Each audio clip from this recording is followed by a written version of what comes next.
Hello and welcome to Meditations with Abigail Rose Gazda. If you enjoy this meditation, please be sure to like, comment, share, and subscribe. Hello and welcome. This insight video is actually a chapter from my book, Giving Up, the Memoir of a Quitter, and the focus of this content is around giving up trying to have made it. I hope that this serves you and supports you in your journey towards peace, fulfillment, and satisfaction. For those of you who have spent time exploring self-discovery, I'm sure you became quickly aware that life is a journey. There's no one made it moment. Well, except for the final one. And if you have read this far into the book, I trust that you aren't rushing to that one.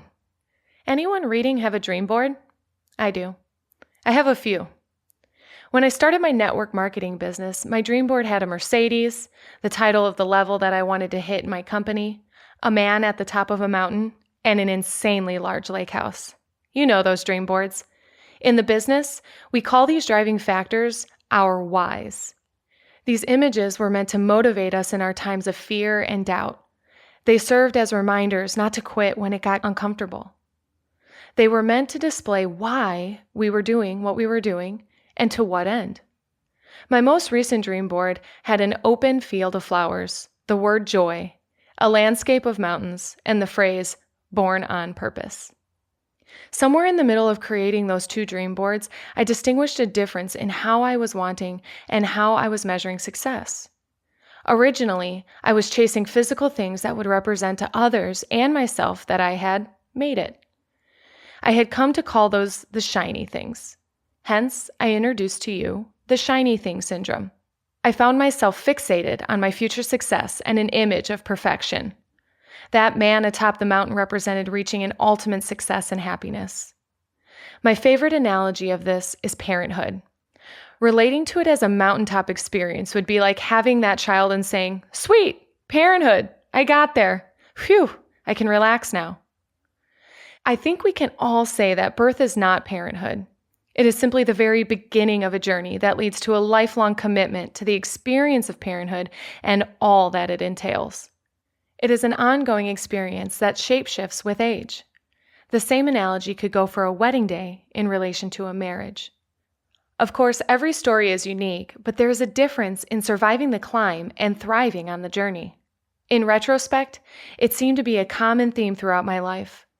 I noticed it was a natural human condition to be chasing this imaginary point in life without intention. There is always a chasing the end mindset operating. I was rushing to get to a point in life where I could relax and call it enough and feel as though I could retire in my efforts of getting there. It became obvious what I was doing to myself, and I noticed certain patterns.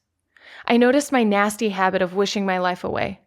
I couldn't wait to be done with school so I could get to teaching. I couldn't wait to be done teaching so I could get married. I couldn't wait to get married so I could have babies. I couldn't wait to end this so I could start that. This pattern created a blind Abby zipping through a blur I was calling life. There is a large difference between living a life that will continuously generate your happiness and self-worth and struggling through life to get to some magical point where your happiness lies. What I determined is that I was never really getting anywhere. I found that life is, and always will be, an ever-evolving process of growth, with milestones of experiences to celebrate along the way. There is no one grand mountaintop, and even if I got to one, from there I could see another and another. It took me 2 or 3 mountaintops to realize this. It took getting pummeled by a few falling rocks to be forced to sit long enough just to enjoy the view. Speaking of learning to enjoy the view, it was on the side of Mammoth Mountain learning to snowboard that I truly quit rushing through life. It was my first time really snowboarding, and one of my trailblazing friends, Jose, took me out on the slopes to shred some gnar. Yes, they really say that. He has always been so cool to me and is the epitome of living in the moment. He has traveled all over the world and inspired me to take a trip outside of my comfort zone. So here I was practicing snowboarding, and I had really gotten it down. After he taught me the basics of avoiding face plants and backflips, he headed to the big boy slopes, and I was left to my own devices. I was relieved to go at my own pace and get a better feel for this whole snowboarding thing. As I made my way down the beginner hills, I was dodging kids and parents out on their family outings, praying I wouldn't roll over the front of their skis. I began to maintain my balance and speed long enough not to take a whooping fall. I was having a blast experiencing learning in the moment and feeling capable again. I forgot what it was like to try new things because I had stopped while I recovered from divorce. Being back in the game of life felt exhilarating. In the middle of a run, I had stayed upright on my board long enough that I was actually tired. Winded and sore, I scooted to the side of the path, sat myself down, and just laughed. I leaned all the way back, sprawled out, stared at the sky, and laughed all by myself in sheer joy. I am snowboarding in California. Who am I? I thought to myself. I just laughed and laughed as I thought about the struggle the last year of my life had been. A year and a week after my husband left me, I was snowboarding in California. A dream I had designated as only a dream had just become my reality. In that very moment, I stopped laughing and started crying. I said to myself out loud, my problems are nowhere near as big as these mountains. These mountains were here before my problems and will be here after them. In that moment, I had no problems. This is the moment I quit trying to have made it. I quit wishing my life away. I quit convincing myself that there was a point in my future where my happiness lies. I began to have my happiness in every moment.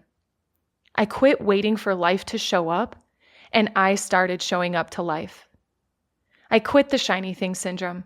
I got home from California and created my second vision board based on the life experiences that I craved. I yanked the made it feeling from my future back into my now.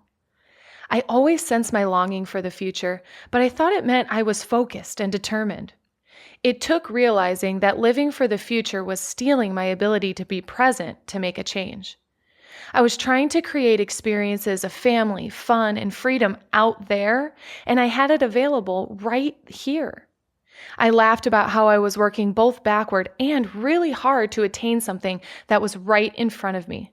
The problem was that I was setting my sights months and years ahead. When I shifted my focus, I began to envision and live out the experiences that filled my soul and life purpose immediately, because really, all we have is now. Our past is our past. Our future is uncertain. And all we have is right now, and right now, and right now. I released my grip on controlling the future and started practicing the same mindset that I experienced on the side of Mammoth Mountain. It was then that I began declaring how the rest of my life would go. Like life itself, success also shapeshifts with age. Success is not exactly those shiny things. It's more like living a life that you love. Your fullest vision of success may include shiny things, but it is also about experiencing the freedom of full expression of who you are. Success is nailing down your life purpose and living it so boldly that your true essence and impact to the world is undeniable and unstoppable. The coolest part? We all have purpose. Do you know that grocery store clerk? The one who knows the regulars by name and always greets you with a genuine excitement? Day in and day out, you can rely on them being there with bells on, and you can't quite understand how they could possibly be so happy being a clerk. We must shift the reality that exists for us and accept that any lifestyle can become a fulfilling one. That clerk is satisfied with themselves and the work that they do. It brings them joy, and it is expression of who they are. Whatever it took in their journey, they have crossed many bridges and have found their worth and purpose. They are doing work that brings them joy and fulfillment because they themselves are joyful and fulfilled. The line of work doesn't matter. They choose their life from an empowered place. Yeah, that is what I'm talking about.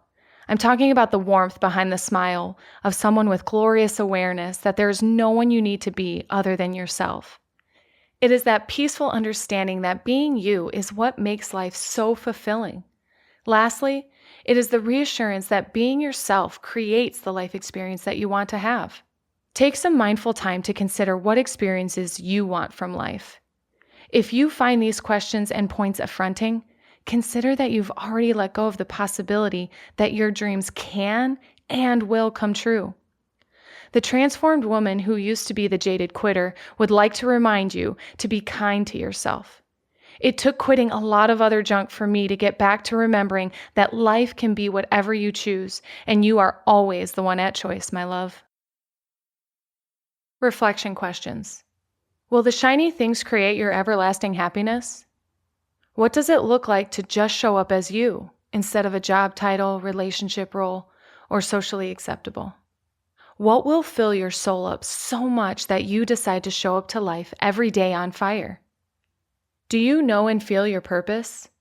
Are you living it? What dimensions of your happiness have you cast out into the unpredictable future because you just can't have that yet? What mountain peak moments have you been chasing?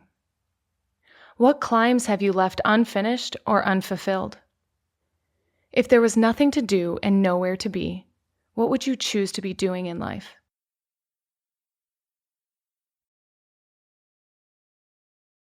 Thank you for joining me. You can find all of my meditations on YouTube and podcast by my name, Abigail Rose Gazda. See you next time.